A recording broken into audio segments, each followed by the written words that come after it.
السلام علیکم ورحمۃ اللہ وبرکاتہ۔ جو شخص صبح میں نماز فجر کے بعد اور شام کے وقت میں یہ کلمات پڑھ لیتا ہے تو اللہ تبارک و تعالیٰ ان کلمات کے پڑھنے کی برکت سے اس کو 5 انعامات سے نوازتا ہے۔ آئیے کون سے کلمات ہیں اور ان کی کیا کیا فضیلت ہے اور کون کون سے انعامات اس کو حاصل ہوں گے۔ دیکھیں، اللہ کے رسول صلی اللہ علیہ وسلم کا ارشاد گرامی ہے کہ جو شخص یہ کلمات پڑھ لیتا ہے، رضیت باللہ ربا وبالاسلام دینا وبمحمد النبی صلی اللہ علیہ وسلم، تو اللہ تبارک و تعالیٰ پر واجب ہے کہ کل قیامت کے دن اس سے راضی ہو جائے، اس سے خوش ہو جائے۔ تو پہلا انعام تو یہ ہے کہ اللہ تبارک و تعالیٰ کل قیامت کے دن اس شخص سے خوش ہوں گے اور راضی ہوں گے۔ کلمات کیا تھے؟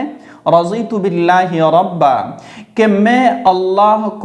اللہ سے راضی ہو گیا رب مان کر، وبالاسلام دینا،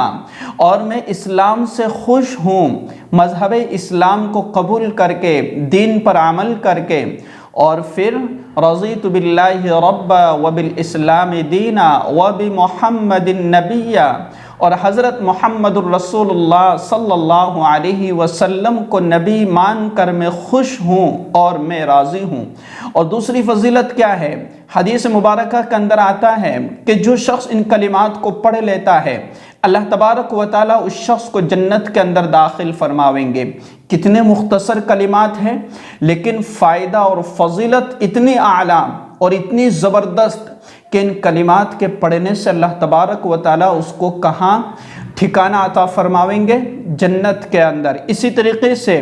حدیث مبارکہ کے اندر آتا ہے، اللہ کے رسول صلی اللہ علیہ وسلم نے ارشاد فرمایا کہ جس شخص نے اذان کی آواز سنی اور یہ کلمات پڑھ لیے تو اللہ تبارک و تعالیٰ اس کو گناہوں سے پاک کر دے گا، اللہ تبارک و تعالیٰ اس کے گناہوں کو معاف کر دے گا۔ اسی طریقے سے حدیث مبارکہ کے اندر آتا ہے کہ اللہ کے رسول صلی اللہ علیہ وسلم نے ارشاد فرمایا کہ جو شخص یہ کلمات پڑھ لیتا ہے تو اللہ کے نبی صلی اللہ علیہ وسلم کل قیامت کے دن اپنے دست مبارک سے اس کو پکڑ کر کے جنت کے اندر داخل فرماویں گے۔ اسی طریقے سے ایک اور بڑا فائدہ اس کا یہ ہے کہ کل جو ہے قبر کے اندر اس کے لیے جو شخص یہ پڑھتا ہے، سوالوں کا جواب دینے میں آسانی ہوگی۔ اس کو تھوڑا سا سمجھ لیجئے گا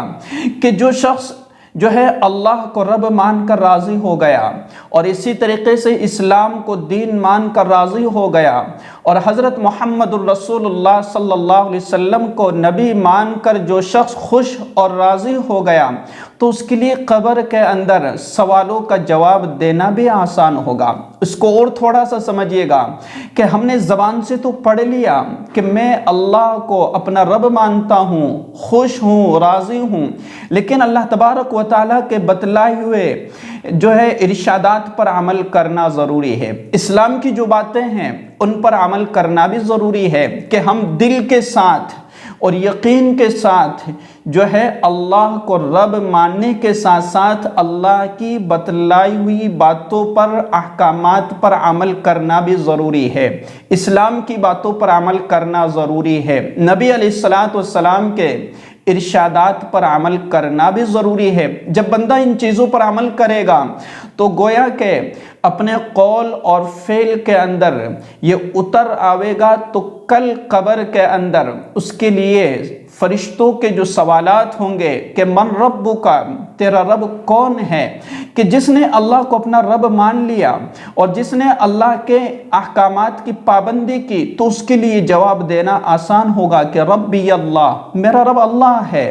اور پھر فرشتے سوال کریں گے کہ ما دینک، تیرا دین کیا ہے،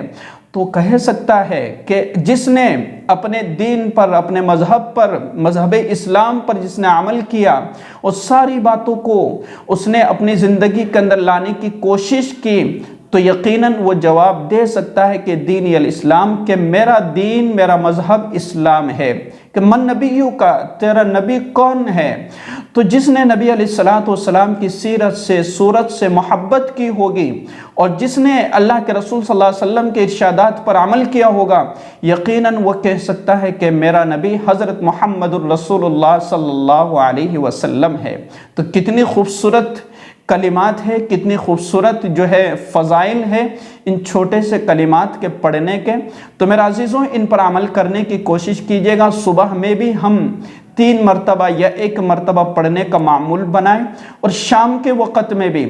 مغرب کی نماز کے بعد یا رات میں کسی وقت، لیکن بہتر یہ ہے کہ مغرب کی نماز کے بعد ہم ان کلمات کو پڑھنے کا ایک معمول بنائیں۔ اس ویڈیو کو شیئر کیجیے گا۔ السلام علیکم ورحمۃ اللہ وبرکاتہ۔